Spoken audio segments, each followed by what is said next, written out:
دختر جون، این مال کیه؟ 3 شب پیش.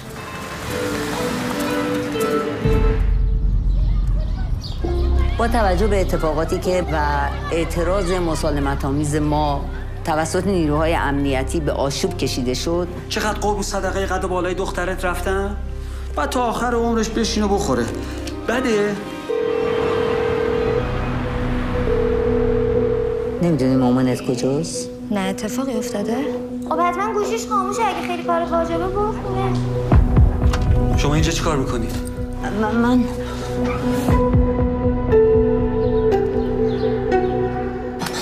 پیش تو این خونه یه چیزایی دیدم که کلاً ذهنمو به هم ریخته. اینجا افتاده بود رو تخت. شما از کجا فهمیدین جسد یه زنه؟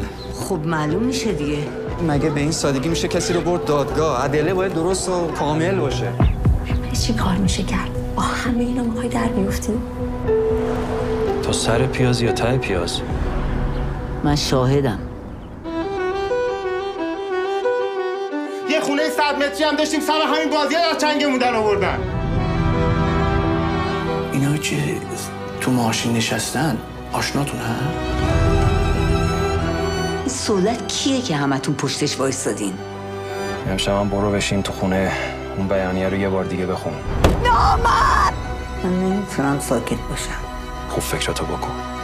برای آخرین بار بهتون میگم